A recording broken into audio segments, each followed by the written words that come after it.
আসসালামু আলাইকুম প্রিয় শিক্ষার্থীরা, আজ তোমাদের শেখাবো এইচএসসি লেভেলের ইংলিশ সেকেন্ড পেপারের 4 নম্বরে আসবে কমপ্লিটিং দ্য সেন্টেন্স। সেখানে তোমাদের অবশ্যই একটি সেন্টেন্সের অর্ধেক দেওয়া থাকবে আর অর্ধেক লিখতে হবে।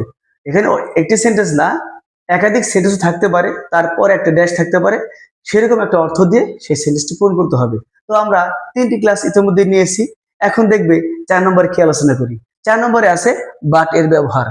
যখন তুমি বাট দিয়ে কোনো সেন্টেন্স লেখা দেখবে, ঠিক তখন বুঝতে হবে আগের অংশে এক ধরনের সেন্টেন্স আছে, পরের অংশে উল্টো কথা বলবে। যেমন বলি, he is rich but he is unhappy. সে হয় ধনী কিন্তু সে হয় অসুখী। আসলে ধনী হলে সুখী হওয়ার কথা ছিল, কিন্তু সে সুখী হয়নি। এই বাট থাকার কারণে উল্টো শব্দ ব্যবহার করতে হবে। সে হয় ধনী কিন্তু সে অসুখী। নাম্বার 2 দেখো, হি ফেইলড ইন দ্য এক্সাম। সে পরীক্ষায় ফেল করেছিল। সাধারণত পরীক্ষায় ফেল করলে তার মন খারাপ হওয়ার কথা, কিন্তু এখানে আমরা মন খারাপের কথা লিখতে পারবো না, কারণ বাট ব্যবহার করা আছে।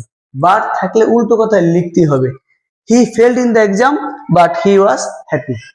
সে পরীক্ষায় ফেল করলো কিন্তু সে তারপরেও খুশি হয়েছিল।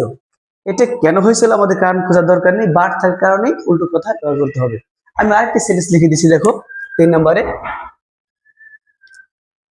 হি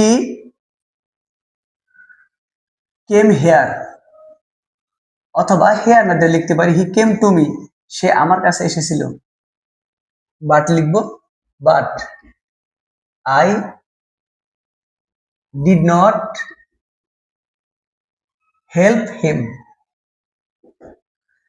সে আমার কাছে এসেছিল কিন্তু আমি তাকে সাহায্য করিনি। হয়তো সাহায্যের জন্য এসেছিল, আমি তাকে সাহায্য করিনি। আমার কাছে আসা মানে কি, তাকে আমি কিছু সাহায্য করব অথবা পরামর্শ দিব, দেইনি, কোনো প্রকার সহযোগিতা করিনি। এরকম উল্টো কথা লিখতে হবে বাটের কারণে।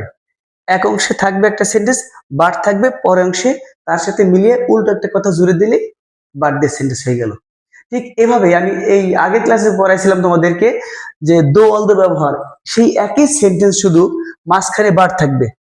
একই সেন্টেন্সের প্রথমে দো অল দো দিলে যে অর্থ হয়, সেই একই সেন্টেন্সে দো অল দো বাদ দিয়ে মাঝখানে বাট দিলে অর্থ একই থাকে। অর্থাৎ ওটা ছিল দো অল দো দিয়ে সেন্টেন্স লিখলে কমপ্লেক্স সেন্টেন্স হয়, এবং বাট দিয়ে সেন্টেন্স লিখলে কম্পাউন্ড সেন্টেন্স হয়। তোমরা যারা এইচএসসি লেভেলে আছো অবশ্যই ব্যাপারটা বোঝো। শুধু সহজ করে তুমি লেখার চেষ্টা করবে, নম্বর 1 পাবেই তুমি। এই কমপ্লিটিং দ্য সেন্টেন্সে 1 নম্বর তোমাকে পাওয়ার ক্ষেত্রে কোনো বাধা হয়ে দাঁড়াবে না, যদি এই নিয়মগুলো সহজে আয়ত্ত করতে পারো। তো শিক্ষার্থীরা, তোমরা কমেন্টে আরো 4-5টি লিখে দেখো এরকম সেন্টেন্স।